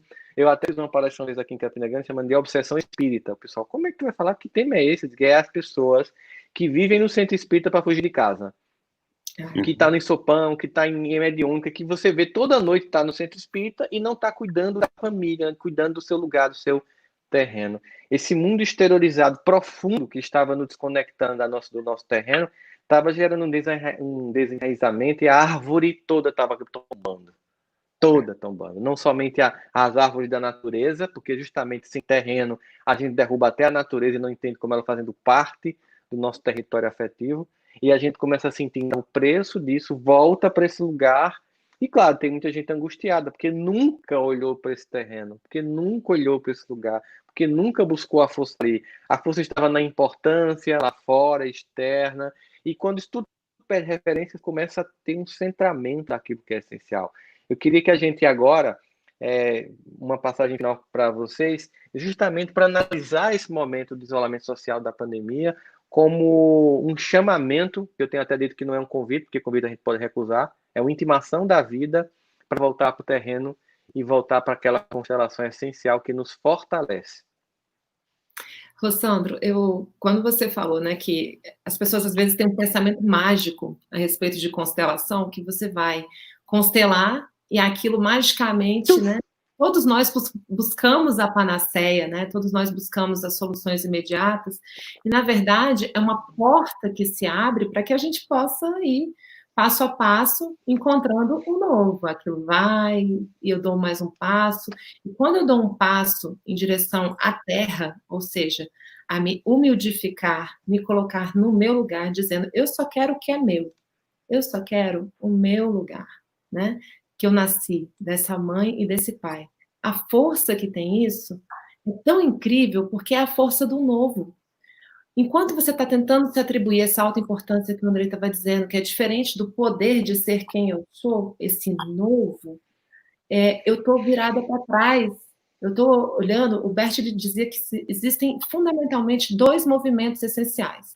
Ou você está olhando e se movimentando e nutrindo com seu foco o passado, a morte, olhando para trás, ou você está olhando para a vida, para o novo. Você está indo e dando um passinho por vez, e você acessa esse novo quando você está em estado de presença, né? Então, assim, a constelação, ela abre essa porta, muitas vezes, para que volte a fluir, mas o passo é de cada um. Cada um vai dando esse passo. Então, quando você diz, poxa, então não é mágico, aquilo ainda vai me revisitar em muitas espirais, cada vez uma oitava diferente que eu vou revisitando dentro de mim mesmo e repassando por aquele conflito central com mais recursos, com mais entendimento, com mais amplitude. Ainda assim, o que eu sinto é que a experiência de estar na Terra é como se fosse uma grande oportunidade de visitar esses aspectos espirituais meus. E essa pandemia é como se tivesse juntado 10 espirais numa só. Foi um negócio assim concentrado, porque tudo que eu achei que eu tinha já revisitado em mim com o espiritismo e que eu pude aterrar por meio das constelações familiares e que eu sinto a vida me olhando e falando assim, ô Daniela, deixa eu ver se você dá conta mesmo, né? Porque aqui em casa, sou casada com o Máximo, a gente esse mês está fazendo 19 anos juntos. Nós temos nossos 3 filhos, o nosso segundo filho voltou para a pátria espiritual, então geramos 4 vidas, e estamos aí, né? Aí aquela hora em que eu tenho que estar em casa, a gente está sem esse auxílio doméstico, então estou me desdobrando como mulher, como mãe, como, enfim, aquela pessoa que está cuidando do lar junto com todo mundo, e está tudo vindo à prova. E olha, foi assim, caiu, levantou, caiu, levantou, caiu, levantou. Então, assim, o que eu tenho a impressão é que toda essa oportunidade rica de estar na Terra, que eu não consegui atender antes, é como se a Mãe Terra, como a gente até conversou antes, né, Rossano? Que eu falo que aquela lupa é como se fosse uma TPM planetária, né? Gaia. Uhum. A TPM, o que ela é? É um tempo para meditar. É um tempo para mergulhar aqui dentro e realmente colocar à prova aquilo tudo que eu venho trazendo aqui na mente, acessando, quando que isso vai descer, encontrar ressonância no meu coração e eu vou me apropriar um tamanho tal que vai se tornar orgânico. É quando eu organizo e incorporo e realmente reencarno aqui na Terra, na matéria, na atitude renovada que Hamed nos convida, a colocar esse evangelho em ação. Não só palavras, mas realmente atitude com o próximo mais próximo, que é onde o bicho pega. O bicho pega é com meu marido. Eu estou aqui fazendo essa conversa linda, mas ele é quem sabe quem eu sou no dia a dia, quando eu estou, né, nos meus baixos. E aí é nesses baixos que eu me experimento, é nesses baixos que eu falo, opa, onde eu preciso olhar um pouquinho mais? Onde que tem meu recalque aqui? Onde tem que essa minha dor aqui dessa minha criança que eu posso mostrar para ela? Ei, você tem valor. Você não precisa ficar procurando valor, se atribuindo alta importância que não é sua. Aqui, só por ser quem você é. Daniela, filha de Elce, de Albano, né? Tô aqui, casada com o Máximo, né? Que eu sou mãe dos meus filhos. Esse é o meu lugar. E é só nele que eu quero encontrar esse valor. E essa pandemia é como se ela tivesse tornado exponencial a experiência na Terra. O que eu sinto é um chamamento imenso desse planeta, dessa mãe divina, dessa mãe Terra, dessa mãe natureza, que é a expressão na matéria do amor de Deus. E a gente fica separando feminino de masculino, é tudo uma coisa só, nesse casamento alquímico interno que a gente pode viver nas nossas vidas. E assim, tô ralando para encontrar alguma coerência aqui dentro de casa, mano. Mas acho que eu tô indo bem, porque eu tô levantando cada vez mais as quedas. Muito lá. Vai lá, muito lindo, né, Hassan? Demais. Olha só, eu acho que essa pandemia, como você disse, Rossandra, não é um convite, ela é uma intimação, né, a voltar para o essencial, a reconectar. Esse movimento na minha vida foi a constelação que começou, então, muitos anos atrás, né, a fazer. Uma das primeiras mudanças que eu fiz há muito tempo é exatamente algo que a Dani citou, né? Quando eu ia fazer palestras, eu comecei a pedir às pessoas para deixar de ler o meu currículo e me apresentar apenas como filho do Geraldo e da Madalena. Porque é a única coisa que me faz no mundo, né? Geralmente as pessoas perguntavam assim, mas você não vai falar dos livros que você escreveu, do que você faz, isso e isso, e eu sempre dizia, mas para quem é filho de Geraldo da Madalena, isso é obrigação. Quem recebeu a grandeza que eles deram, isso daí é a alegria de servir a vida com que eles ofertaram. Isso começou a produzir em mim um efeito profundamente centrador, né, de conectar-me ao centro, a essa força. E essa pandemia, na verdade, ela veio consolidar isso para mim, muito particularmente. Durante muitos anos, eu me estive extrovertido, dedicado muito intensamente ao movimento espírita, fazendo palestras excessivamente. Praticamente todos os finais de semana eu estava fora de casa fazendo palestra, e além de trabalhar na Meng, além do meu trabalho profissional, etc. E eu achava que aquilo era importante. E não é que era desimportante, mas é que não é a importância máxima, não é? Aquilo eu fiz com o coração e fazia com maior alegria. Mas de repente veio a pandemia, e o que eu senti na pandemia foi um grande alívio. De repente é como se tirasse uma pressão que eu não percebia que estava sobre mim. E ao olhar para aquilo, eu falei assim, poxa, eu acho que eu que falo tanto de constelação, que tenho um excelente relacionamento com os meus pais, com toda a minha família, mas acho que não estou cultivando esse terreno como deveria. E aí, por exemplo, eu comecei a ter mais tempo para minha família. E aí eu passei aí com meus pais para o sítio deles, que eles têm há 25 anos. E aí eu percebi, Rossandro, quantos anos tinha que eu não ia no sítio com meus pais. Que a gente só se encontrava na cidade. Que a gente não tinha mais tempo assim livre e longo. E eles sempre muito compreensivos e muito amorosos, olhavam sempre para o trabalho, estavam sempre dizendo que bom tudo que você faz, porque eles se alegram que que eu esteja servindo a vida, mas eu, de repente, aí nós chegamos no sítio, eles mesmos não iam lá há um bom tempo. E o sítio lindo, fofo, simples, mas fofo, estava lá, já não tinha mais flores, só tinha a graminha baixa, o mato tinha crescido ali, o mato tinha crescido lá, e de repente nós sentamos, olhamos um, olhamos por outro, fomos eu, o Ney, meu marido, a meu pai, a minha mãe, e nós todos olhamos uns para os outros e começamos a arrancar matinho. E arrancar matinho, e o que nós começamos a fazer foi uma jardinagem completa, a trazer flores, Cuidar do terreno. a cuidar do terreno, e ficamos 3 dias fazendo jardinagem, sem nem perceber o que a gente estava fazendo, e quando eu vi, eu falei assim, meu Deus, é o jardim interno que nós estamos refazendo, porque temos isso aqui à nossa disposição, temos a alegria de estar quarentenados juntos e não estamos usufruindo. Por quê? Porque estou extrovertido achando que servir a vida é servir ao movimento espírita, como se fosse uma missão, como se fosse um missionário oculto. Não, nós somos missionários na vida de cada um de nós. E é uma alegria que a gente possa servir a vida ofertando aquilo que a vida nos deu, o talento ou o dom de dar, mas é igualmente importante que a raiz se aprofunde ali no terreno e a gente usufrua disso. Então, essa pandemia, para mim, embora eu esteja como médico em muito trabalho, porque não parei hora nenhuma, né? A nossa classe está em muito trabalho, está sendo um profundo momento de retornar ainda mais ao essencial, e eu estou encontrando uma alegria cada vez maior, uma satisfação cada vez maior. Então, as pessoas substituíram as palestras na Casa Espírita pelas lives, né? E a gente deixou de ser muito convidado para palestras para ser muito convidado para live. E eu explico para as pessoas nos convites, e já aqui publicamente aproveito para dizer que eu sinto muito de não estar disponível para tantas lives neste momento. É que as palestras que eu tenho estão lá no meu canal, as pessoas podem assistir, não faz sentido ficar repetindo os temas quando já está aquilo lá disponível. Agora eu estou cultivando o falar para dentro, né? O falar para mim mesmo, o estar disponível, e é por isso que eu escolhi, inclusive, trabalhar tanto com constelação familiar na minha vida e nesse tempo, né? Eu não faço constelação e eu não trabalho com constelação porque eu aprendi sobre algo e eu decorei para poder falar para os outros. Não, isso está enraizado em mim, está profundamente entranhado na minha vida. A constelação transformou a minha vida, porque eu digo que depois do espiritismo foi a coisa mais impactante que eu conheci nessa encarnação.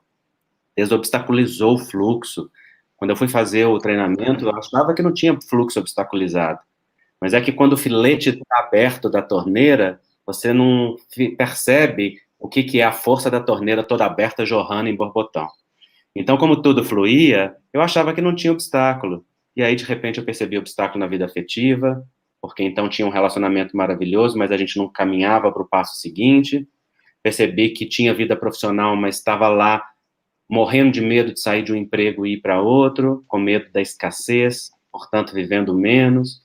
E na constelação eu encontrei os elementos e as chaves, né, dessa conexão com pai e mãe, que libera tudo isso na postura interna. Então, por isso, porque transformou minha vida, porque eu vi que conceitos tão simples e essenciais mudam a vida daqueles que estão ao lado, né, as pessoas, nós éramos 7 do mesmo instituto fazendo treinamento, todos tiveram a sua vida modificada pelas redecisões internas que a constelação possibilitou. Quando eu vi aquilo, eu falei, é muito importante a gente trabalhar com algo que reconecte ao essencial. Então, porque aquilo se casa dentro do ideal de visão de mundo que eu tenho, eu decidi trabalhar com aquilo. E hoje eu dedico muito tempo à constelação, porque acredito firmemente que é um dos recursos mais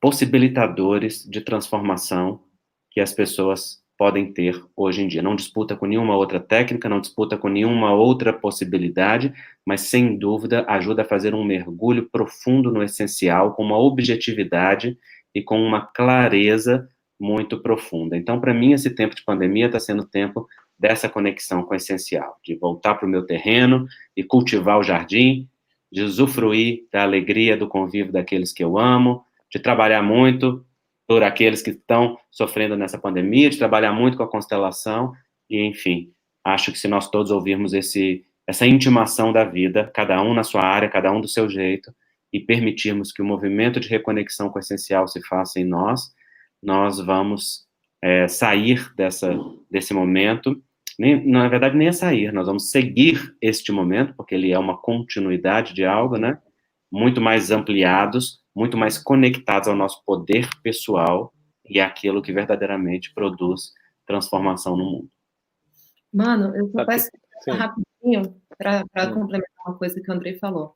E isso, gente, essa continuidade, esse fluxo, ele nunca acaba, né? Ele segue até o nosso último dia respirando aqui. Nós espíritas acreditamos que ele segue depois também, né?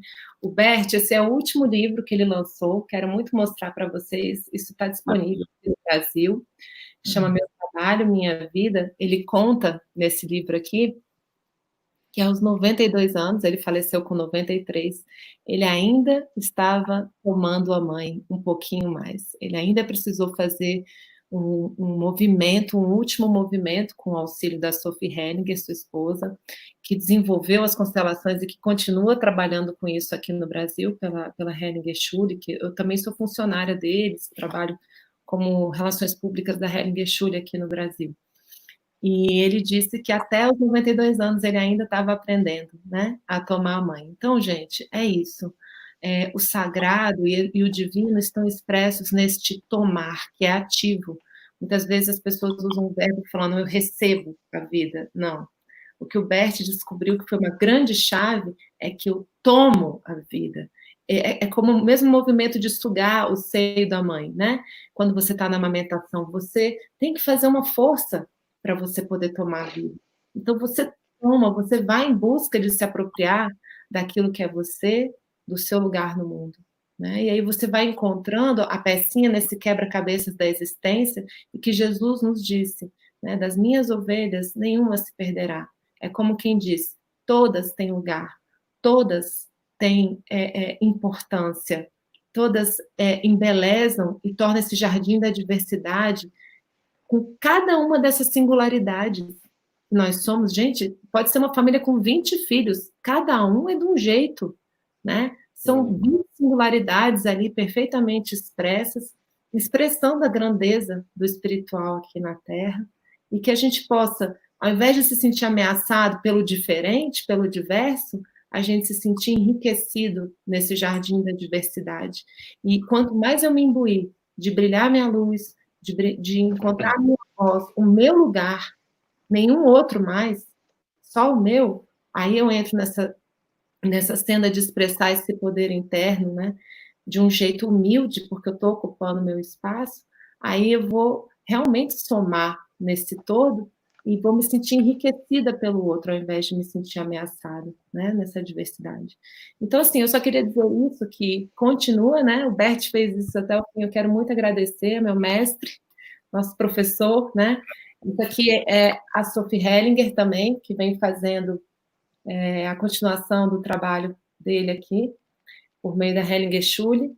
Ela tem alguns livros também, esse é A Própria Felicidade, 1 e 2, eu pude fazer todo o trabalho de revisão da edição em português aqui no Brasil, e acabou de sair também um terceiro livro, que é As Constelações Familiares e a Visão sobre o Coronavírus, né?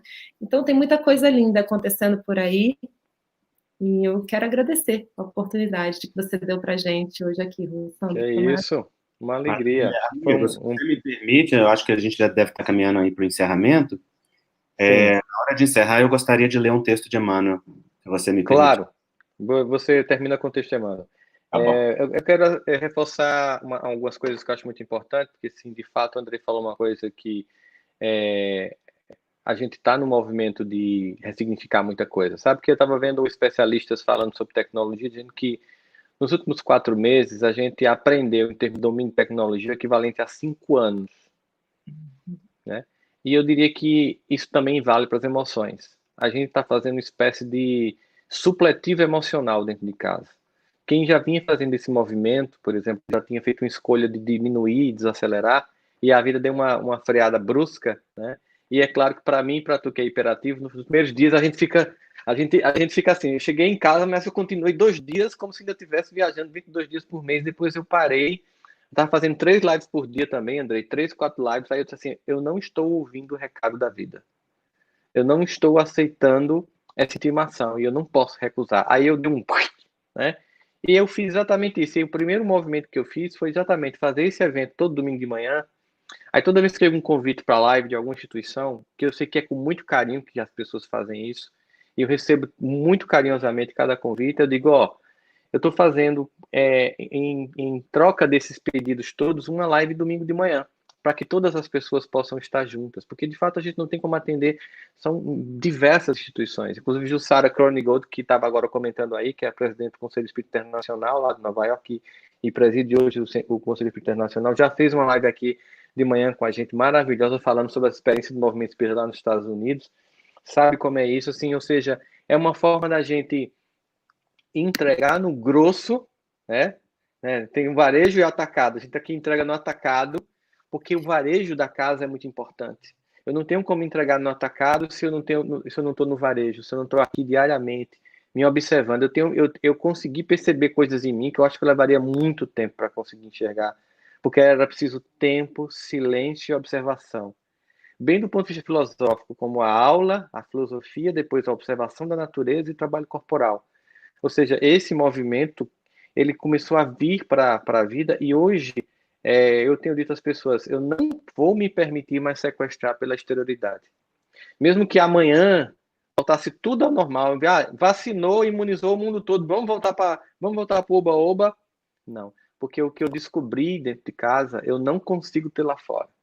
Uhum. A grande riqueza que a gente tem nesse terreno, ele nunca é encontrado no território.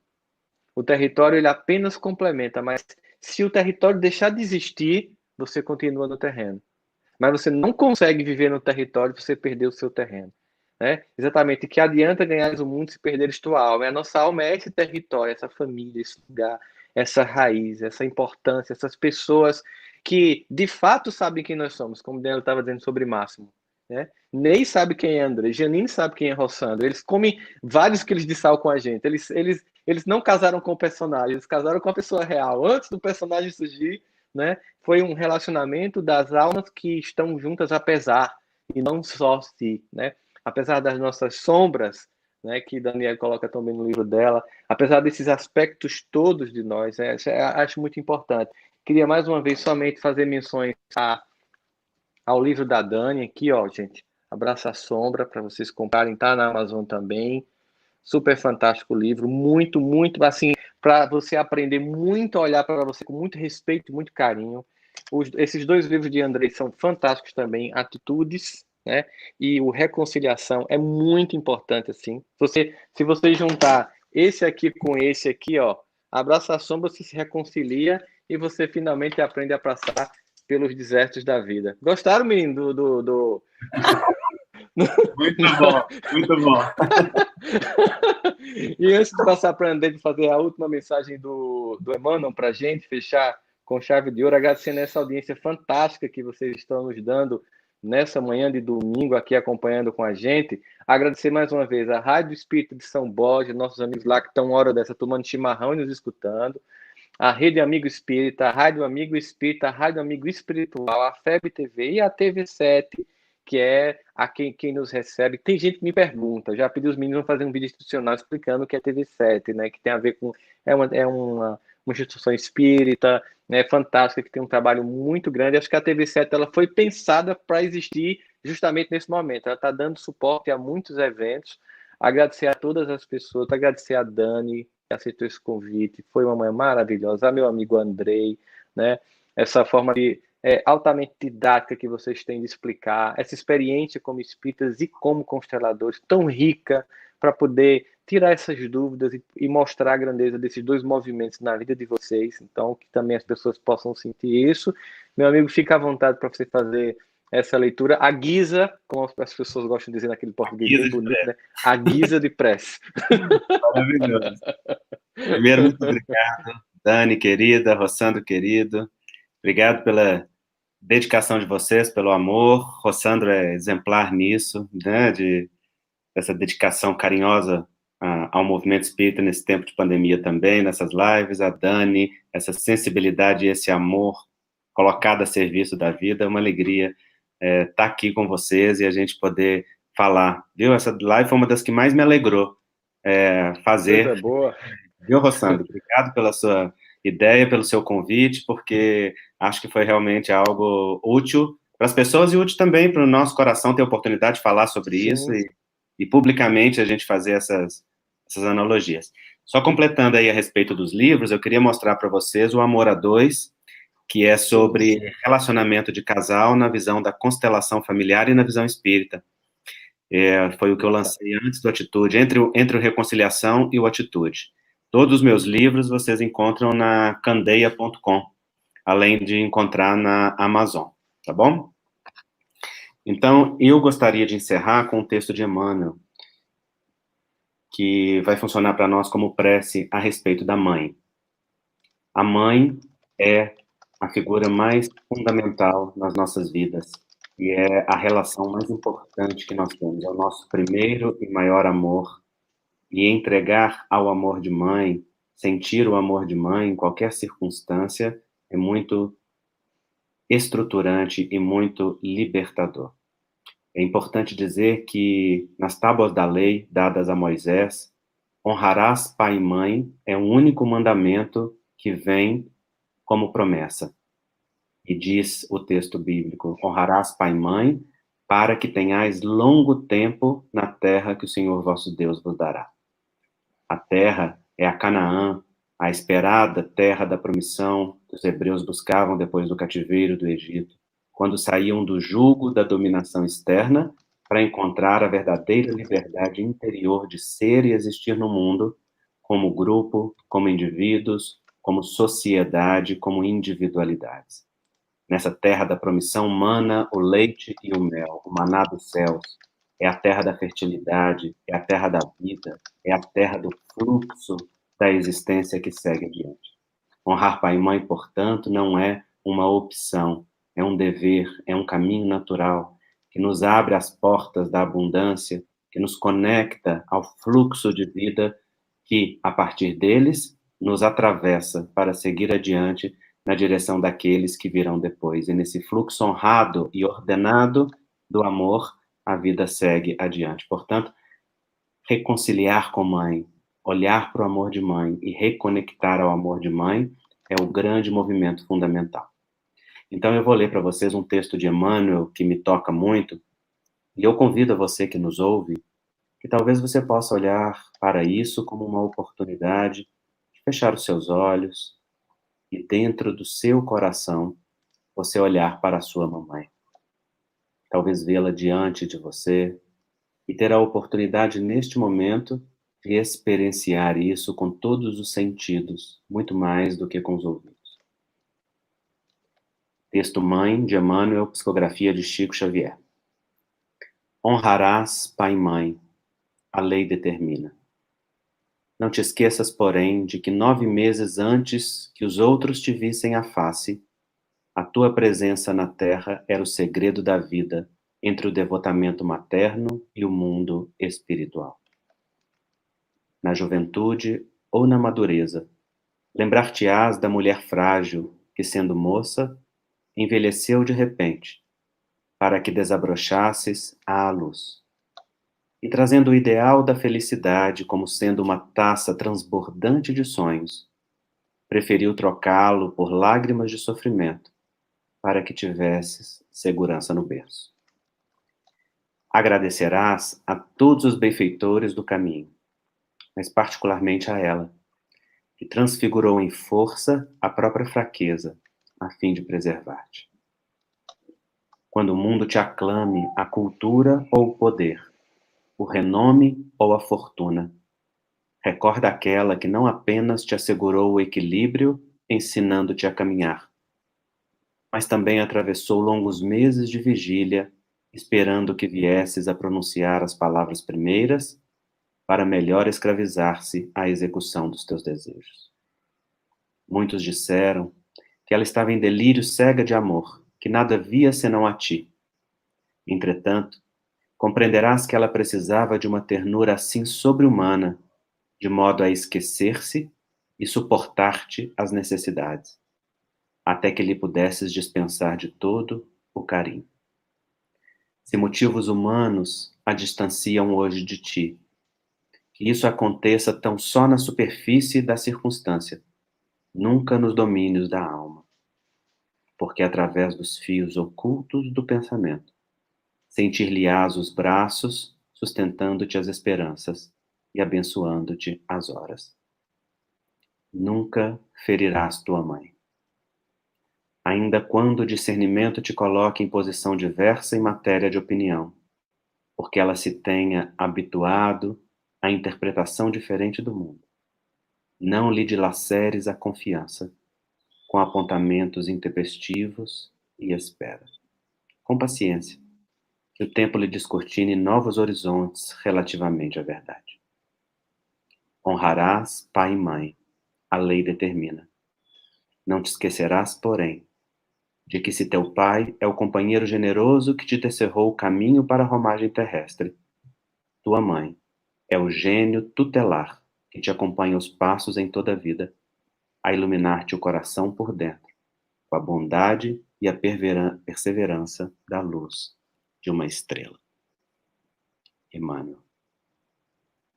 Diante disso, e olhando para sua mãe diante de você, talvez no seu coração você possa dizer a ela: muito obrigado, mamãe, por todo o seu sacrifício, por ter colocado a sua vida em risco para que eu tivesse uma oportunidade. Eu tomo a vida que a senhora me deu com imenso respeito, com imensa reverência, com imensa gratidão. E por amor à senhora, eu vou fazer valer o seu sacrifício, levando adiante com alegria e leveza aquilo que o seu amor me concedeu. E com essa prece e ao mesmo tempo constelação virtual libertadora que André fez com a gente agora de manhã, agradeço a todos vocês que estão nos assistindo, nos acompanham. Convido cada um de vocês para domingo que vem estarmos novamente juntos aqui às 10 da manhã. Será uma live litero-musical comigo e o Grupo Acorde, que tem 25 anos de caminhada, e Marco Lima, fazendo aí mais de 30 anos também como arte educador. Vai ser uma alegria estar com vocês aqui domingo de manhã. Conto com vocês. Mais uma vez, um beijo imenso no coração desses dois irmãos queridos, a Dani, o Andrei. Que Deus os abençoe ricamente. Beijo no máximo nas meninas. Beijo aí no Ney, nos seus pais. Continua plantando esse jardim, porque quando nós continuarmos, eu quero voltar aí e conhecer como é que ficou esse trabalho para dar minha nota, tá? Com pão de queijo. Com pão de queijo. Cafezinho. Com certeza. Cafezinho quente. Também, viu, Dani? Dani Máximo também. Lá é uma fogueira que eles fazem. Lá eles têm um quintal maravilhoso, é uma fogueira que eles fazem maravilhosa. A gente tem que marcar um dia aí também. Vai ser assim uma alegria esse reencontro. É algo que nós precisamos, né, gente? Encontrar fisicamente nós todos juntos. E vai ser... Eu estou com abraços acumulados. Vocês têm opções. Ou eu dou vários, ou eu dou um, como a gente chama aqui, aquele arroxo nordestino de Toraço Costela, para compensar essa falta de abraços. Pode ser um em Campina Grande, outro em Brasília e outro em Belo Horizonte. Fechou. Combinadíssimo. Beijo, gente. Deus abençoe vocês ricamente nesse domingo.